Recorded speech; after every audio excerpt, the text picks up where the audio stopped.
Here, Lee, time for breakfast. Oh, what? What that look? That's enough for the wounded, right? Daughters-in-law that don't work are like pigs, right? My mother-in-law said mockingly to me, who was unable to do housework because of a broken wrist. What she held out before me was, to my surprise, food scraps. A plate of banana peels, fish bones, coffee grounds, etc., all jumbled together. I glanced at my husband, who was pretending not to notice and eating a delicious-looking piece of boiled fish. This is just too much. When I raised my voice in protest, my husband put down his utensils and said, Mom is right, isn't she? If you can't do the housework even though you're a housewife, you don't deserve to exist.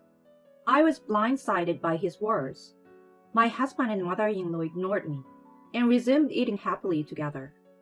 I felt miserable, and at the same time, a thought occurred to me. My name is Lee, and I will be 40 years old this year. I'm a stay-at-home mom. I used to live with my husband Ben and our son, who is in 6th grade, in a rented apartment. Currently, we live with my mother-in-law at their house. When we first got married, we lived separately from my parents-in-law in close proximity. But when my father-in-law passed away last year, we started living together. This was Ben's suggestion. My mother-in-law is still very active and does not need nursing care.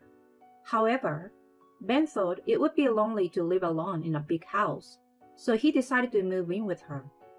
I didn't feel particularly bad about moving in with her. We used to go back and forth a lot before we moved in together, and since her house is in the same school district, I was in favor of moving in with her. And my parents' house is far away, but my brother and his wife live with them there, so there was no problem. Finally, we started living together. My mother-in-law was very supportive of the housework and shared it with me. My son seemed to like my mother-in-law, and I often saw them playing together. To be honest, I was relieved. I was still anxious. I wondered if we would be able to get along even though we were family. That's what I thought. However, when I opened the door, life together was going well. I was glad I took Ben's suggestion. I thought so. But it was 3 months after we started living together that I first felt a sense of discomfort. Mom, I'm sorry.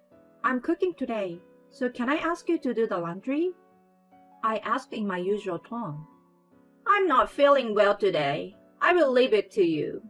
With that, my mother-in-law plopped down on the sofa and started watching a variety show. I guess there are days like that. I did as I was told and did all the chores. However, the next day and the day after that, my mother-in-law did not do any housework. In the beginning, she would say, I have to go out now. She gave various reasons, such as I'm busy with my things, but gradually, that stopped and she began to take it out on me for no reason at all. I thought it was a little strange at this point, but I did not protest strongly. Up to this point, I had been doing all the housework for 3 people by myself. Although, the addition of my mother-in-law had increased the number of household chores for 4, I did not consider it a particularly heavy burden. But I was naive. She took advantage of the fact that I didn't say anything to her, and she gradually showed her true colors. Lee, I told you to wash all my shoes, didn't I? I also told you to go sell my old clothes. And I asked you to send out my summer greeting cards to all my friends. Why didn't you finish them at all? Oh, I'm sorry. Yesterday and today, we had the parents' meeting of my son's baseball team. When I replied, my mother-in-law glared at me and became angry. Don't make excuses. Just do it now. If you don't go to bed, it will be done by the end of the day. That day was the beginning of my mother-in-law's abuse of me. I was perplexed by the drastic change in her attitude from when we first started living together. And yet, she was still the same kind and good grandmother to my son, so I didn't understand what was going on. I wondered why this had happened, and decided to talk to Ben about it. But Ben said, I think it's your fault for being so slow. He would only say in half-jokingly, One day, after such a situation had continued, it was the day when, after a while, my son was on a school trip. The day went by quickly, as I was thinking about whether he was having a good time and whether I hoped he came back without any injuries. I was about to take a bath and go to bed when Ben called out to me. Oh, I want some ice cream. Lee, go get me some. The one that's only available at the convenience store. It was 11 p.m. and raining. What? If you want ice cream so bad, why don't you just go get it yourself? As I said this, Ben suddenly shouted out loud. I told you to go! Why can't you listen to me? I had never seen Ben yell before, so I froze in surprise and couldn't move. Then my mother-in-law came after me. You're so cocky, even for a daughter-in-law. You should have just gone shopping like he told you. I was so exhausted by their stares that I put on a jumper over my night clothes and ran out of the house. It was dark outside, and the rain beat hard against my umbrella. I shrank back to avoid getting wet as much as possible and headed for the convenience store. How did this happen? The convenience store was about 10 minutes away from our house, but that was only if I rode my bicycle. It was raining, and I couldn't ride my bike, so it took longer than that. By the time I finally arrived at the convenience store, my pants were soaking wet. I bought an ice cream and left the convenience store. I can't wait to go home, and I want to take a bath again. With these thoughts in mind, I walked faster than when I first arrived. I could see my house soon. That's when it happened. I was sprayed by a car coming from behind, and I jumped in surprise. I quickly put my right hand on the ground. It was a mistake.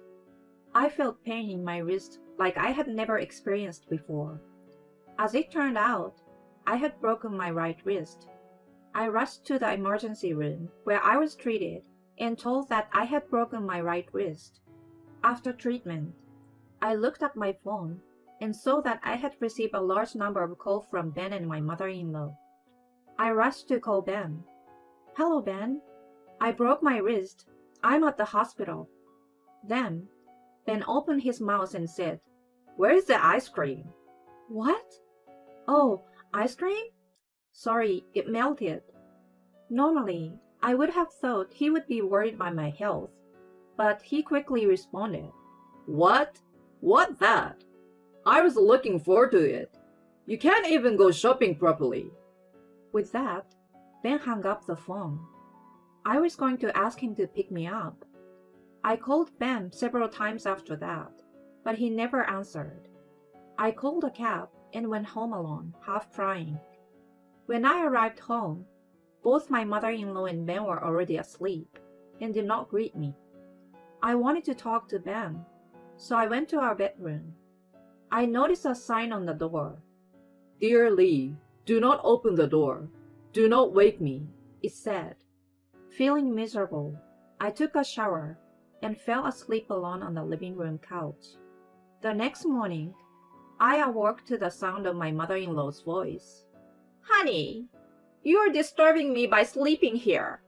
Here, I made you breakfast. Go eat it. You can't do your chores anyway, can you? My mother-in-law pulled me by the arm, and I sat up.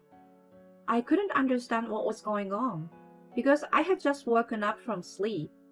But I wondered if my mother-in-law was concerned about me in her own way. At the dining table, Ben was already there in a suit, poking a boiled fish. Here, Lee, breakfast is ready. What was presented to me was food scraps. A plate of banana peels, fish bones, coffee grounds, etc., all mixed together. Oh, what is it? What's that face? Isn't this enough for the injured? A wife who doesn't work is like a pig, right? My mother-in-law laughed at me mockingly. I glanced at my husband, who was pretending to be normal and eating some delicious-looking boiled fish. Why don't you cover for me? Why do you give me such a hard time? This is just too much. When I finally raised my voice in protest, my husband quietly put down his utensils and said, My mother is right, isn't she? If you can't do the housework even though you're a housewife, you don't deserve to exist. My mother-in-law and Ben looked at each other and laughed. I was stunned and unable to say anything. But Ben and my mother-in-law continued to press me. I'm not sure if she had broken a bone in the first place. That's why I don't like young women these days. Yes, that's right. And it's because of her bad behavior that she breaks her bone. Their voices became distant. Then I felt my head heat up and then cool down. I've reached my limit. I couldn't take it any longer. Do you think you can get away with treating me so roughly and saying such crazy things? I will get even. I decided and stood up, holding the plate with the garbage on it. But what would be the most effective way? I had no idea, since I had never tried to get back at anyone before. For now, gathering information, I guess, I began to investigate their weaknesses. While doing housework with my broken hand, I searched all over the house while my mother-in-law and Ben were out. I also hired a detective and began to investigate the two of them there. I thought it would be foolish to lose my savings from my bachelorette days by doing this, but if I was going to do it, I wanted to do it thoroughly. I recorded the terrible things that Ben and my mother-in-law had done to me, and waited patiently for the right moment.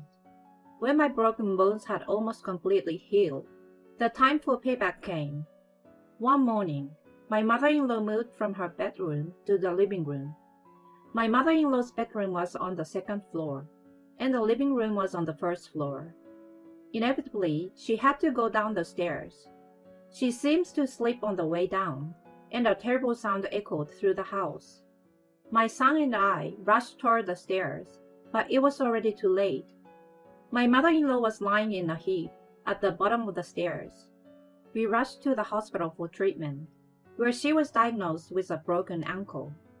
My mother-in-law looked dejected and was muffled and silent. She would occasionally mutter, "Oh, it hurts." That night, when I was able to use both hands to my satisfaction, I put my skills to the test and prepared dinner. The whole family was at the table. It was a disaster, wasn't it? Mother, please cheer yourself up with delicious food. I smiled and put the food in front of my mother-in-law. My mother-in-law's face turned pale, clearly upset. What the hell? Stop harassing me! I'm injured! What I served as her supper was food scraps, banana peels, fish bones, coffee grounds, and various other garbage were mixed together and added on top. I decided to return the favor that my mother-in-law had done to me before. Harassment? I'm just serving food for the injured. My mother-in-law was trembling. Stop it! Don't you dare mock my mother! As I had expected, Ben also started to get angry. I put a plate in front of him as well. Of course, there was garbage on it. Garbage is good enough for a man who can't protect his wife as a husband. Ben's mouth was agape, and he couldn't say anything. I decided to take advantage of the opportunity to say what I wanted to say. Oh, you're so pale, Mom. You broke your bone. It's because you don't work hard enough. Well, I guess you break bones because you don't work hard enough. What do you think, Ben? That's exactly what he said to me when I broke my arm. You! Shut up and listen to me. Who do you think you are? I don't want a daughter-in-law like you. Get your stuff together and get out of here. That's right, that's right. You're not fit to be my wife. Get out. I did as I was told, packed my bags, and left home. I was willing to get a divorce. They wanted me to leave my son behind, but I adamantly refused. It would be bad for my son's upbringing if he stayed in a house like this. I decided to evacuate for the time being. A few days had passed since I left home. My own parents and my brother and sister-in-law were willing to accept me and my son. I was also grateful that my brother and his wife's children were willing to play with my son, since it was summer vacation. But What should we do now? As I was thinking about this, I suddenly remembered I had left the apron my son had given me for Mother's Day at my parents-in-law's house. I could give up the other things, but not that one. I left my son with my parents and returned to my parents-in-law's house alone. It was a good opportunity to talk about the future. With this in mind, I drove to my in-laws' house. It took about an hour and a half on the highway. I arrived at my parents-in-law's house. I tried to stop the car, but another car had already been parked there. It was a car I had never seen before. Wondering, I decided to return to my in-laws' house after parking the car at the nearby toll parking lot. The front door was unlocked, so I quietly opened the door and went inside. There I found a pair of shoes belonging to a woman I did not realize. I wondered if a friend of my mother-in-law's was visiting. If so, I might not be able to have a deep conversation with her. I decided to just collect the apron and go home. With this in mind, I headed for the living room. When I opened the door, I saw my mother-in-law and Ben in the living room. Ahead of them, I saw a young woman wearing my precious apron and hurriedly cooking. When they noticed me, they all stood up and rattled their dishes in a panic. I, on the other hand, was extremely calm. You are Ben's mistress, aren't you? I know who you are. When I said this, the woman looked so surprised that she jumped up and said, How do you know? Yes, I knew Ben was cheating on me. I wanted to know why Ben, who had been so kind to me until then, had suddenly become so harsh. So I asked a detective agency to investigate. And there it was, the evidence of an affair. As I had expected, the timing of Ben's sudden cold shoulder coincided with the start of the affair. My mother-in-law probably asked or persuaded Ben to do it. She wanted him to be cold to me in order to get rid of me. It was a despicable way to go about it. I showed them the evidence I had saved on my phone, one by one. Then all three of them turned very pale. And Ben, for example, looked as if he was about to fall over. Ben must have realized that there was no excuse. He suddenly came up to me and took my hand. I'm sorry, Lee, but you're the only one for me. You like me too, don't you? Well, I guess divorce is not an option. Let's just call it a double blowout. No alimony or anything, okay? I stared coldly at Ben, who was trying to flirt with me, and shook his hand away. What? I don't even like you a little bit. In fact, I hate you. I will make sure you pay alimony and child support. And her too, of course. You'd better be ready for that, Mother. When I said that, my mother-in-law tried to come over to me in a panic. However, because of her broken bones, her leg became entangled and she fell down. She also seemed to have hit somewhere hard and was thrashing around on the floor. I don't know what she's doing. As I looked down at my mother-in-law, Ben's mistress finally came out of the kitchen and bowed to me. I'm sorry. Ben asked me out, and I just couldn't say no. I'm sorry, so please forgive me. The woman wiggled around in my precious apron. She is a nasty woman. I see. If you really want me to forgive you, get down on your knees and apologize. Then I can think about whether to make you pay alimony. I told her in a cold voice. The woman made a disgruntled voice, saying, What? But Ben forced her to get down on her knees, and he got down on his knees next to her. I'm sorry. Ben looked up, his face expectant. I stared at him for a few seconds. Well, I've thought about it. I'm not going to forgive you. Just make sure you have alimony and child support ready. With her mouth agape, I took off the apron from her. Then I left my parents-in-law's house, leaving everyone in a daze. A month later, Ben and I were officially divorced. Of course, I had to file for alimony and child support, which was to be paid in a lump sum soon, with a lawyer in between. But I had plenty of evidence of cheating and harassment, so everything went smoothly. Ben, however, was having a hard time giving up on his son. He tried to appeal to his son himself to choose him, but it didn't work.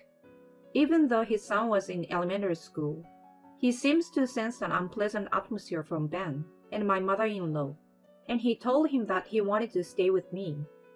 He still gets their occasional unsolicited message on his cell phone, but he completely ignores them. Ben and his mistress were having an affair within the same workplace, to my surprise, and they have been many messes since then. According to what I heard, the affair between Ben and the woman had spread throughout the company, and as a result, both had to resign from their jobs. Ben temporarily moved into the woman's place, but since he was unemployed and they both paid alimony to me, they were left living in poverty. The woman, who couldn't stand it any longer, ran off with another man, so they seems to have broken up. Ben returned to his mother's house, but his mother and Ben blame each other for the incident. In a sense, they are like mother and son. They will have to live a lonely life together. They deserve it. Meanwhile, I have started living with my son with the support of my family. I felt sorry for my son to be transferred from the school he had attended for 6 years, so I rented an apartment in the school district, where we had lived until this point, just for a few months until graduation. Recently, he has been able to settle down and get back to a more peaceful life. The other day, I went to an amusement park with my son for the first time in a long time, and he said to me, "Mom, I will protect you from now on." What a kind and gentle boy he is. I hugged my son, who looked embarrassed, and promised myself that I would protect him.